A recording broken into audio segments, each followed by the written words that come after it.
Bonjour bien-aimés, bonjour chers frères et chères sœurs dans le Seigneur. Je rends grâce à Dieu, hein. C'est toujours un plaisir, c'est une joie, malgré la petite pression, d'être là pour vous présenter encore un thème aujourd'hui. Et je veux bénir le nom de Dieu pour chaque chrétien, pour chaque enfant de Dieu, pour chaque personne qui prend le temps de regarder ces vidéos, pour chaque personne qui du coup me soutient, pour chaque personne du coup qui est avec moi. Et je prie vraiment que Dieu puisse accomplir sa volonté, puisse accomplir sa destinée précise pour chacun d'entre nous, pour chacun d'entre vous, au nom de Jésus. Je vais juste confier ce moment au Seigneur. Père, nous bénissons ton nom. Nous te rendons grâce encore pour ce temps que tu rends possible, pour ce temps que tu permets. Seigneur, c'est pour toi que nous travaillons, c'est pour toi que nous œuvrons. C'est pour ton Église, Seigneur Jésus-Christ, que nous travaillons, nous prions. Que ce temps encore soit un temps où c'est toi qui es vu, c'est toi qui es présenté, c'est toi qui es montré. Nous prions vraiment que tu fasses de ce temps ton temps pour parler à quelqu'un, pour toucher quelqu'un. Que toute la gloire et tout l'honneur te reviennent au nom de Jésus. Amen. Amen. Alors, donc, dans la vidéo passée, on a vu du coup le mariage, comprendre l'objectif, ce pourquoi on veut rentrer dans le mariage. Et la semaine dernière, on a parlé du divorce, on a parlé des éléments qui peuvent être un problème dans le couple. Et on a parlé des 3, voire 4 raisons pour lesquelles Dieu peut accepter le divorce. Mais aujourd'hui, j'avais voulu faire un autre thème, une autre partie du mariage, mais je vais juste m'arrêter aujourd'hui sur quelques précisions, apporter quelques précisions sur certaines choses que j'ai dites. Et il y a eu des demandes pour qu'on apporte des précisions pour un meilleur éclaircissement. Amen. Donc, on a parlé de l'adultère, qui était un motif, qui était une cause pour laquelle Jésus a dit qu'on pouvait se séparer de son conjoint. Parce que naturellement, vu que le couple est uni et que c'est un lien sacré, et que Dieu bénit le mariage, celui qui va voir ailleurs se met en intimité avec quelqu'un d'autre. Donc ça brise l'alliance, ça brise le lien. Ce qui fait que cette personne-là s'est unie avec quelqu'un d'autre, devient un avec cette autre personne. Et la personne trompée peut se séparer, peut partir. Et même si elle pardonne et qu'elle n'a plus confiance, qu'elle n'a plus la force de rester, Jésus dit qu'elle peut partir. Et j'ai parlé aussi de la masturbation, de façon répétée, de façon régulière dans un couple. Là où on prend plaisir et qui peut être vu comme un adultère. Donc le mot adultère et masturbation, ça a créé un peu de remous. Donc j'aimerais préciser un peu les choses. Je précise que l'extraction de semences, l'extraction de sperme chez le garçon ou chez l'homme pour motif médical, parce qu'on cherche un enfant ou pour vérifier la cause d'une éventuelle stérilité ou parce qu'on veut faire un examen, ce n'est pas un péché. La masturbation dont je parle, c'est quelque chose auquel on s'adonne, quelque chose qui triomphe de nous, dont on est esclave. Mais ça, là, si tu vas voir le médecin et qu'on te prescrit quelque chose pour aller extraire donc ta semence pour raison médicale, ça ne saurait être un péché. Parce que tu ne le fais pas pour ton plaisir, tu le fais pour un but médical. Bon, c'est quelque chose que je n'ai pas précisé parce que pour moi, ça tombait sous le sens. Ça tombait sous le sens, mais bon, je précise cela pour ne pas qu'il y ait d'ambiguïté. Ne pas qu'il y ait d'ambiguïté. Donc, précisément en parlant de masturbation, qui pour moi est un adultère, parce que la masturbation, c'est quelque chose quand même qui détruit beaucoup de couples. Même des couples païens en souffrent. Il y a une dame qui a dit comme ça à son mari, tu es marié à moi, tu es marié à ton poignet. C'est pour vous dire à quel point ça peut être douloureux même dans les couples païens. Amen. J'ai connu des couples où la femme ou l'homme, à une certaine heure de la nuit, se réveillait systématiquement aux mêmes heures juste pour aller se masturber, alors qu'il avait du mal à avoir une intimité avec sa femme ou avec son mari. Donc, c'est pour ça que je dis que c'est aussi un adultère, parce que tu es marié avec ta femme, tu es marié avec ton mari. Et pratiquer la masturbation de la sorte, c'est un peu tromper ton conjoint. Parce que en te masturbant, frère, tu ne penses pas à ta femme. Bien aimé, quand tu te masturbes, ce n'est pas à ton mari que tu penses. Tu fantasmes quelqu'un d'autre. Donc, tu es en train de tromper ton mari. Mais bon, on va lire un passage. Matthieu 5, 28. Vous avez appris qu'il a été dit, tu ne commettras pas d'adultère. Mais moi, je vous dis, tout homme qui regarde une femme pour la convoiter a déjà commis un adultère avec elle dans son cœur. Ici, c'est Jésus qui le dit. Et si Jésus dit que rien que de convoiter quelqu'un, on a déjà commis l'adultère. Bien aimé, vous pensez que celui qui se masturbe là, il va faire quoi? Il ne fait que matérialiser la convoitise qui est déjà consommée en lui. La convoitise qui le consume, qui est déjà consommée, il ne fait que le matérialiser. Donc quand il va se masturber, frère, c'est pas à sa femme qu'il pense. Sœur, c'est pas à son mari qu'elle pense. Elle pense à un autre homme, il pense à une autre femme. Et il se masturbe, donc il matérialise ce qui a été conçu dans son cœur. C'est pour cela que j'insiste en disant bien que si tu es marié, femme, homme, frère, sœur, et que la masturbation triomphe de toi, et que tu prends plus plaisir à te masturber qu'à aller dans l'intimité avec ta femme ou ton mari, tu es en adultère. Je vais prendre le temps de traiter le thème sur la masturbation. Parce que nous, on est chrétiens, c'est vrai, qu'on soit pentecôtiste, évangéliste, catholique, on est chrétien. Mais beaucoup de couples en souffrent.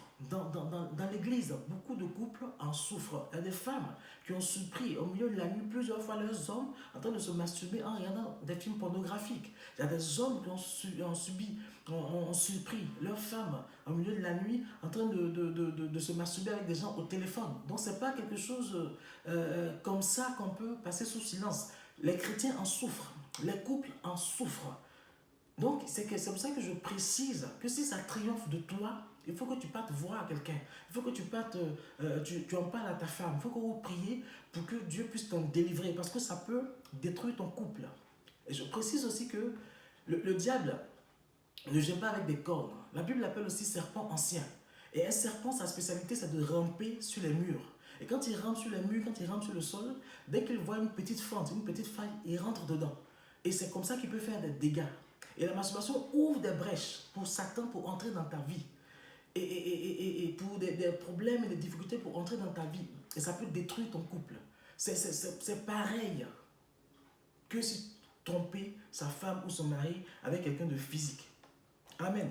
Donc celui qui pratique la masturbation dans le couple, il est aussi adultérien que celui qui convoite une femme juste dans son cœur.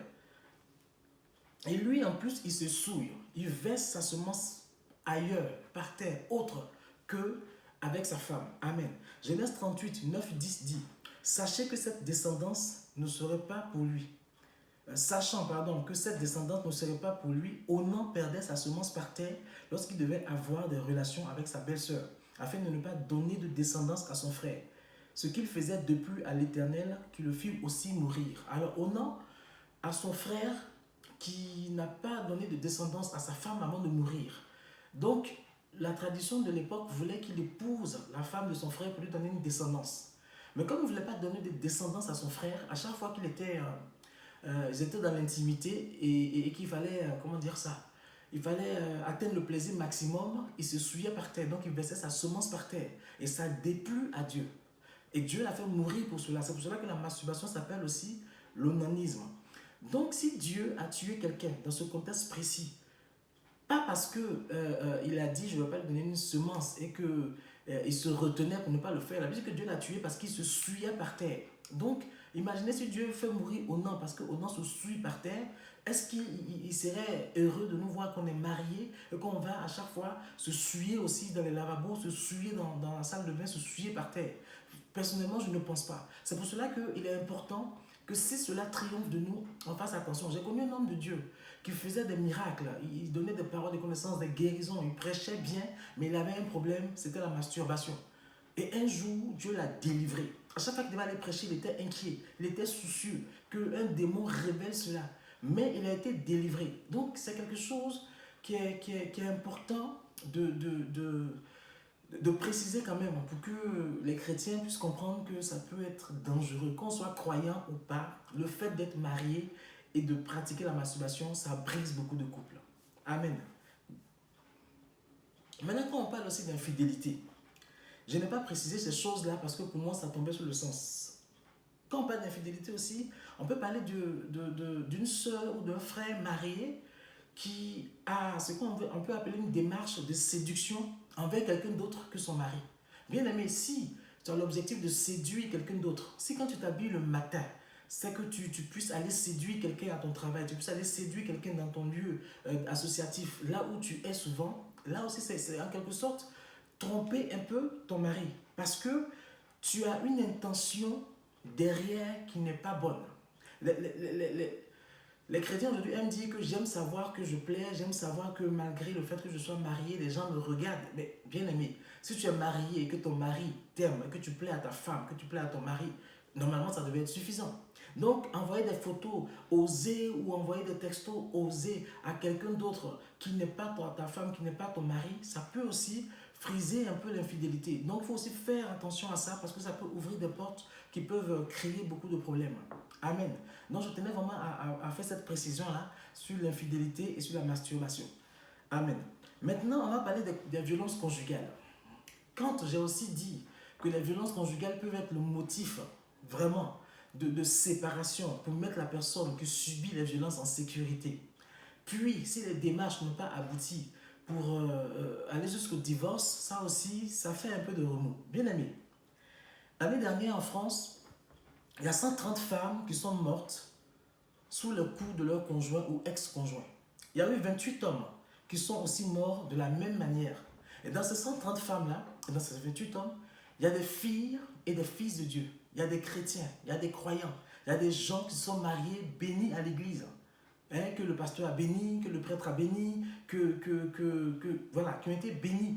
Mais ces personnes-là sont mortes sous le coup de leur conjoint chrétien, sous le coup de leur femme chrétienne. Or, ce n'était pas forcément prémédité. De temps en temps, on gifle le mari, de temps en temps, on gifle la femme. Et puis un jour, on met un coup un peu trop fort, et puis le mari, sa tête heurte quelque chose, il meurt. Ou un coup, on pousse un peu trop fort la femme, et puis elle heurte quelque chose, elle meurt. Et franchement, moi, en tant qu'enfant de Dieu, je ne peux pas conseiller à un homme ou à une femme qui souffre de violence conjugale de rester dans son couple, de rester dans son foyer. Non, bien aimé. Je vais conseiller à la personne de se mettre en sécurité d'abord. On va tenter une réconciliation. On va tenter une démarche pour voir si la personne qui fait subir des violences à son conjoint, à sa femme, à son mari, peut changer. Si elle ne peut pas changer, la frère, la sœur peut divorcer, le frère peut divorcer. Je préfère encore qu'il divorce, qu'il ne se remarie pas. Je préfère encore qu'elle divorce, qu'elle ne se remarie pas, que de rester dans une maison où elle peut mourir. Où elle peut mourir. Aussi bizarre que cela puisse paraître, les enfants de Dieu aussi meurent sous le coup de leur conjoint. Des hommes de Dieu frappent leurs femmes. Des femmes de Dieu frappent leurs hommes. Et ceux-ci parfois en meurent. Il y a des pasteurs qui tuent leurs femmes. Il y a des femmes qui tuent leur mari pasteur. Parce que c'est une réalité dans l'église. On ne peut pas se fermer les yeux parce que Dieu a dit qu'on ne sépare pas ce qu'il a uni. Mais Dieu a dit qu'on ne sépare pas ce qu'il a uni dans des conditions précises. Mais bien aimé, quand je frappe ma femme, quand je frappe mon mari, les conditions du mariage dans lesquelles Dieu a dit qu'on ne sépare pas ce qui a uni ne sont plus réunies. Ma femme est en danger, mon mari est en danger. Et il faut les mettre en sécurité. Et moi, personnellement, je ne peux pas demander à quelqu'un qui souffre de rester dans son foyer. Je ne peux pas lui demander ça. Je vais lui demander de se mettre en sécurité et puis après, on va voir comment ça va se passer. Mais s'il faut aller jusqu'au divorce, il faut que ça aille jusqu'au divorce pour que la vie de quelqu'un soit sauvée, pour que la vie d'un frère, la vie d'une soeur soit sauvée, parce que dans son foyer, elle n'est plus en paix, elle est en danger, elle n'est plus en sécurité. On ne peut pas, nous chrétiens, fermer les yeux sur ça. Je ne sais même pas au nom de quoi on va fermer les yeux sur ça. Moi, personnellement, j'ai 2 garçons. Et si mes 2 garçons se sont mariés à des femmes qui les frappent, je vais tout faire pour les mettre en sécurité. C'est d'abord mon rôle de père, mais c'est juste mon rôle d'humain aussi. Amen. On ne peut pas fermer les yeux sur ça. Et ça a choqué, c'est pour ça que je précise sur ça. Ce que j'ai dit en disant que les violences conjugales, si on en souffre, et qu'il n'y a pas de moyen de changer les choses, qu'on se sépare, je le maintiens. Parce que Dieu ne donne pas sa femme, enfin sa fille, à un de ses enfants pour que celui-ci la batte. Dieu ne donne pas son fils à une de ses filles pour que celle-ci le batte. Non, c'est pas ça le sens du mariage. C'est pas la violence, c'est pas ça. Éphésiens 5, le verset 28 et 29 nous disent: c'est ainsi que les maris doivent aimer leur femme, comme leur propre corps. Celui qui aime sa femme s'aime lui-même. En effet, jamais personne n'a détesté son propre corps. Au contraire, il le nourrit, il en prend soin, tout comme le Seigneur l'a fait pour l'Église. Tu ne peux pas aimer ta femme comme ton propre corps. Tu ne peux pas aimer ton mari comme ton propre corps et passer ton temps à le battre ou à la battre. Et tu te justifies parce que c'est ta femme, c'est ton mari, elle ne peut pas partir, donc tu peux même la tuer. Bien aimé, non. Non, ce n'est pas ce que Jésus dit du mariage. Ce n'est pas ce que Dieu a dit du mariage. Si Dieu même dit au commencement, il n'était pas comme ça pour le divorce. Et vous pensez que quand Dieu a marié Ève à Adam, il voulait Adam batte Ève. Non, ce n'est pas ça le sens du mariage. 1 Pierre 3,7 nous dit, Marie, vivez de même en montrant de la compréhension à votre femme, en tenant compte de sa nature plus délicate. Montrez-lui de l'estime, car elle doit hériter avec vous de la grâce, de la vie. Agissez ainsi afin que rien ne fasse obstacle à votre prière. Donc tu ne peux pas battre ta femme et puis espérer que quand tu pries, ta prière monte. Tu ne peux pas battre ta femme et puis espérer qu'elle soit l'aide que Dieu a prévu qu'elle soit à tes côtés. Tu ne peux pas battre ta femme et puis espérer entrer dans ta destinée avec elle. Et c'est pareil, tu ne peux pas gifler ton mari de temps en temps. Tu ne peux pas lui manquer de respect, tu ne peux pas le pousser de temps en temps, le frapper de temps en temps et puis espérer qu'ensemble, vous puissiez rentrer dans la destinée que Dieu a prévue pour vous. Il n'y a pas d'accord dans la violence. Il n'y a pas d'accord quand vous souffrez tous les deux. Donc, comment voulez-vous que votre prière monte? Amen.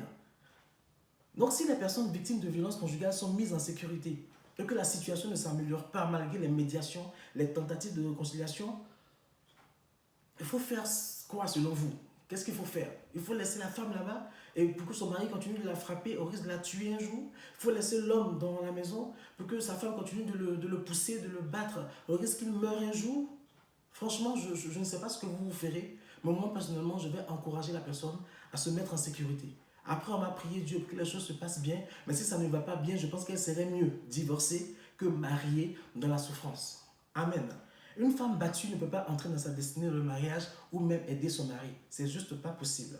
Ésaïe 5,20 nous dit, malheur à ceux qui appellent le mal bien et le bien mal, qui changent les ténèbres en lumière et la lumière en ténèbres, qui changent l'amertume en douceur et la douceur en amertume. Malheureusement, c'est ce qui se passe dans l'église. C'est-à-dire que la femme est battue. La femme parfois manque de mourir, mais c'est à elle qu'on va venir parler, on va venir l'encourager pour qu'elle reste, pour qu'elle prie pour son mari, pour que son mari change. Et pendant ce temps, elle est dans la maison et son mari continue de la battre. Bien aimé, cette femme-là, vous devez vous entendre. On doit s'entendre, la prendre et la mettre en sécurité. Pour que son mari lui-même, peut-être qu'il a un problème avec lui-même, peut-être qu'il a un problème avec Dieu, qu'il règle ce problème-là. On n'a pas dit que se séparer pour une sécurité, c'est forcément un divorce. Mais dans un premier temps, la personne qui est battue dans son couple doit être mise en sécurité. On n'a pas besoin d'être chrétien même pour comprendre ça. Et quand nous chrétiens ne comprenons pas ça, quand on justifie ça, je ne comprends même pas. Il y a des sœurs qui pleurent, les dimanches elles viennent à l'église, elles ne prennent même pas de Sainte Seine, parce que juste le matin avant de venir, elles ont été frappées par leur mari. Il y a des hommes qui viennent, elles laissent leur femme avancer, et ils vont s'asseoir derrière, parce que le matin même, sa femme l'a giflé devant les enfants. Et toute l'église sait, et personne ne dit rien, parce que Dieu les a unis, il faut les laisser s'entretuer, il faut les laisser mourir dans le couple. Bien aimés, arrêtons un peu. Raisonnons et puis soyons des chrétiens responsables. Ne nous abritons pas sur Dieu a dit, Dieu a dit, Dieu a dit pour laisser les gens mourir. S'il vous plaît. Il faudra vraiment qu'on se réveille un peu. Amen. Matthieu 25, 40 dit, en effet, j'ai eu faim et vous m'avez donné à manger. J'ai eu soif et vous m'avez donné à boire. J'étais étranger et vous m'avez accueilli. J'étais nu et vous m'avez habillé. J'étais malade et vous m'avez rendu visite. J'étais en prison et vous êtes venus vers moi. Les justes lui répondront, mais Seigneur, quand avons-nous vu affamé et t'avons-nous donné à manger? Ou assoiffé et t'avons-nous donné à boire? Quand avons-nous vu étranger et t'avons-nous accueilli? Ou nu et t'avons-nous habillé? Quand avons-nous vu malade ou en prison et sommes-nous allés vers toi? Et le roi leur répondra, je vous le dis en vérité, toutes les fois que vous avez fait cela à l'un de ces plus petits que de mes frères, c'est à moi que vous l'avez fait. Bien aimé, Jésus est en train de te dire que si tu laisses la femme qui est battue mourir dans son couple, c'est que tu l'as vu, lui, Jésus, souffrir, tu ne l'as pas aidé. Il est en train de te dire que si tu vois l'homme là qui est en train d'être battu par sa femme, mourir dans son couple, souffrir dans son couple, et que tu ne l'aides pas, tu l'as vu lui souffrir et tu ne l'as pas aidé. La Bible n'aime pas la violence déjà entre nous, les hommes. Et vous pensez que Dieu va accepter que parce qu'on est marié, je me lève le matin parce que ma femme m'a regardé de travers, je lui mets une gifle. Et Dieu va apprécier ça. Et après ça, je vais aller prier en espérant que Dieu m'entende. Bien aimé, je vais te dire quelque chose. Dieu va entendre plus les pleurs de ta femme. Parce que les pleurs vont parler à sa place. Ces gémissements vont parler à Dieu. Vont crier à Dieu plus que toi ta prière. Dieu ne va pas t'entendre. Parce que tu es en train de battre sa fille, qu'il a mise à tes côtés pour t'aider. Tu es en train de la frapper. Ma soeur, si tu gifles ton homme de temps en temps, La girl power, c'est ce qu'on entend maintenant dans l'église, hein, le féminisme à fond. Tu gifles ton mari à temps, de temps en temps, tu le pousses de temps en temps, ta prière ne peut pas monter. Ton mari qui est frustré dans son rôle d'homme, dans sa place d'homme, de chef de famille, là, lui, là, quand il va crier, il va pleurer à Dieu, Dieu va l'entendre. Non, il faut qu'on raisonne un peu et qu'on soit des chrétiens responsables. À chaque fois que tu sauves une femme qui est en train de mourir, c'est à Jésus que tu fais ça. À chaque fois que tu sauves un homme qui est en train de mourir, c'est à Jésus que tu fais ça. Les couples, on ne se marie pas pour s'entretuer. On se marie pour entrer dans notre destinée. On se marie pour accomplir le plan de Dieu pour nous. Amen. Jésus a connu de l'abus et la violence, celle de la trahison, celle des coups, des moqueries alors qu'il était nu. Dans la cour du prétoire, devant toute la garnison, Jésus est compatissant. Il comprend ces femmes. Il comprend ces femmes qui souffrent. Il est présent à leur côté. Il comprend ces hommes qui souffrent. Il est présent à leur côté. Cela ne suffit évidemment pas à expliquer pourquoi de telles tragédies, même dans le milieu chrétien. Parce que le mal ne s'explique pas, mais il se combat. Il ne faut pas aller justifier. La femme est battue, ah, c'est parce que tu cries trop sur ton mari. Donc, parce qu'elle crie trop sur son mari, ça lui donne le droit de la gifler, de la frapper. Parce qu'il crie trop sur sa femme, ça donne le droit à sa femme de le gifler, de le frapper. Non, on ne peut pas expliquer ça. Il faut combattre la violence dans l'église. D'autant plus que nous sommes chrétiens. Et on sait que tout ce qui se passe dans le physique est d'abord spirituel. On attend quoi pour nous réveiller?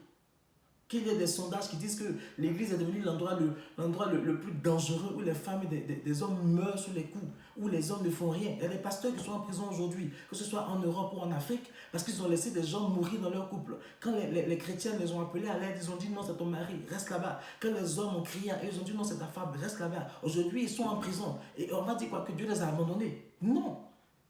Non, bien aimé.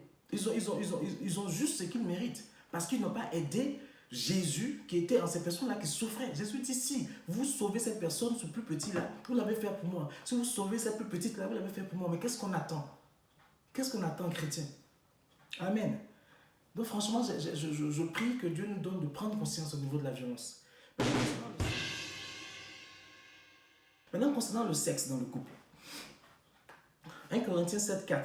Ce n'est pas la femme qui est maîtresse de son corps, mais son mari. De même, ce n'est pas le mari qui est maître de son corps, mais sa femme. Ne vous privez pas l'un de l'autre, si ce n'est d'un commun accord, pour un temps, afin de vous consacrer au jeûne et à la prière, puis retourner ensemble, de peur que Satan ne vous tente à cause de votre manque de maîtrise. Il faut penser à l'autre, bien aimé dans le couple. S'il est motivé, motive-toi. Hein? Le sexe crée de la frustration dans le couple, tant chez les non-croyants que chez les croyants. Il y a trop de petites frustrations dans le couple à cause du sexe. Il faut se motiver l'un pour l'autre. Si on a une activité qui prend trop de temps, qui nous fatigue trop, il faut dans ce cas trouver des créneaux de rendez-vous en conjoint, des moments entre nous. Si ton mari est motivé qu'il vient vers toi, que tu ne peux pas. Si ta femme est motivée qu'elle vient vers toi, que tu ne peux pas, dis-lui chérie, pardon, aujourd'hui je suis fatigué, gentiment. Est-ce qu'on peut prendre rendez-vous pour temps? Il faut trouver des moyens de se retrouver. Parce que si on veut laisser la vie là, nous absorber avec les enfants, le travail, mais on va se marier pour être des amis dans le couple. C'est bien d'être amis dans le couple. Le sexe, c'est important. C'est nécessaire aussi dans le couple. Voilà, le mariage, c'est ça aussi. Il y a aussi un peu de sexe dedans. Donc, de temps en temps, pensez à vous retrouver dans l'intimité. Amen. Maintenant, les sœurs, bien aimées les sœurs. Si vous avez mal à la tête, prenez des Doliprane. Ça aide aussi. De Doliprane, ça permet de calmer des maux de tête, d'afalgan. Ça permet de calmer les maux de tête. Parce que si votre mari vient chaque soir vers vous, que vous avez mal à la tête, à un moment donné, il sera un peu frustré. Donc, expliquez gentiment les choses à vos maris, expliquez gentiment les choses à vos femmes. Bon, on dit que les hommes, en général, ils sont toujours prêts. Mais c'est parce que les hommes ont compris que quand la femme a envie, il faut l'aider, il faut la soulager. C'est pour ça qu'on dit que les hommes sont toujours prêts. Mais je vous assure qu'il y a des hommes qui m'ont dit que souvent ça leur coûte. Ça leur coûte d'aller vers leur femme parce qu'ils sont fatigués. Mais ils ne peuvent pas lui dire ça parce qu'elle ne comprendrait pas. Le couple, c'est ensemble. Donc, il faut vraiment trouver le moyen de se retrouver. Les sondages disent que passer une semaine sans intimité, enfin les sexologues et les grands penseurs disent que passer une semaine sans intimité, ça peut être dangereux pour le couple. Mais nous, on a Jésus. Donc si on passe 2 mois sans intimité, c'est pas grave. Mais quand même, évitons d'aller jusque-là et puis essayons de nous retrouver de temps en temps. C'est important. Après, si on est vraiment fatigué, il faut le faire comprendre gentiment à son conjoint. C'est pas un animal. Il peut comprendre. Il faut lui expliquer gentiment avec les mots qu'il faut. Mais s'il vient vers vous, que vous le repoussez violemment, ah, je suis fatigué. Ah, pardon, je suis fatigué. Franchement, mettez-vous à sa place. Hein, il sera frustré. Donc, s'il vous plaît, mes chers soeurs, c'est sur ma soeur que je parle, mettez des Doliprane dans vos sacs. Si vous êtes fatigué, vous avez mal à la tête, prenez un peu de Doliprane. Ça va vous faire du bien. Amen. Ce que je vais faire comprendre aussi, c'est qu'autant que possible, il faut se rendre disponible pour l'autre. Tant pour les aides que pour l'intimité. C'est important. Et puis, il faut aussi comprendre que quand l'autre est fatigué, si malgré tout, il te montre qu'il est fatigué, mon frère, si tu es motivé, va courir un peu aussi. Ça peut t'aider, te changer les idées. Ma soeur, si tu es motivé, que ton mari n'est pas motivé, va aussi courir, va faire un peu de sport. Ça peut aussi motiver. Mais franchement, je vous exhorte à vous retrouver le plus possible. C'est important. Maintenant, je voudrais pour finir rappeler quelques petites choses. Dans tous les cas, hein, pour nous croyants, pour nous qui sommes enfants de Dieu, il faut vraiment qu'on évite de mettre son épouse ou son époux dehors parce qu'on est fâché.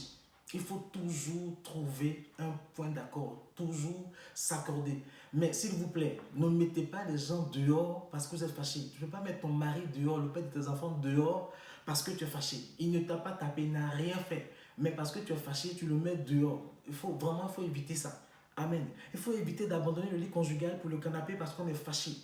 Il ne faut pas laisser ta femme seule dormir dans le lit parce qu'elle est fâchée ou parce que tu es fâché. Il ne faut pas laisser ton mari seul dormir dans le lit parce que tu es fâché. Il faut tout faire pour que le lit conjugal soit le lieu de la réconciliation. Dormez ensemble quoi qu'il arrive. Et la Bible nous dit, en Éphésiens 4, 26, si vous vous mettez en colère, ne péchez pas, que le soleil ne se couche pas sur votre colère. Donc ne partez pas dormir fâché. Ne partez pas dormir en colère parce que c'est des ouvertures, c'est des portes, c'est des conflits qui vont encore se créer. Il faut éviter ça, s'il vous plaît. Amen. Et puis, je précise que le diable, il se donne les moyens pour détruire le couple. Il se donne tous les moyens pour détruire le couple. Quand il détruit le couple, pas que le couple chrétien, même les non-croyants, il donne tous les moyens pour détruire le couple. Ne lui donne pas, nous, les moyens pour nous détruire. Il faut vraiment tout faire pour combattre cela en ayant juste un bon comportement dans notre couple, en manifestant juste notre vie chrétienne dans notre couple. Amen. Et puis, il y a un auteur que j'aime bien qui a écrit Les langages de l'amour. Il dit, il faut aussi comprendre ceci. Les requêtes orientent l'amour, mais les exigences les paralysent.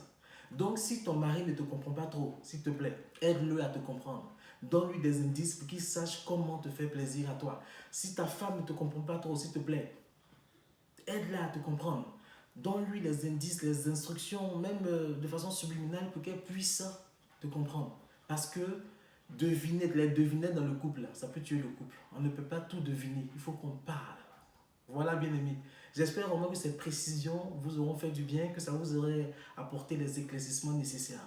Et si vous avez des questions, si vous avez des préoccupations, je crois qu'il y a un mail sur la page par lequel vous pouvez nous joindre. Hein. Il y aura quelqu'un qui va toujours répondre. Soyez bénis et puis que Dieu bénisse votre couple, que Dieu bénisse vos vies de famille. Et je prie que votre destinée, que Dieu a prévu pour vous, puissiez rentrer dans cette destinée-là, que rien ne puisse vous y empêcher. Et je le demande à Dieu notre Père au nom de Jésus de Nazareth. Soyez bénis.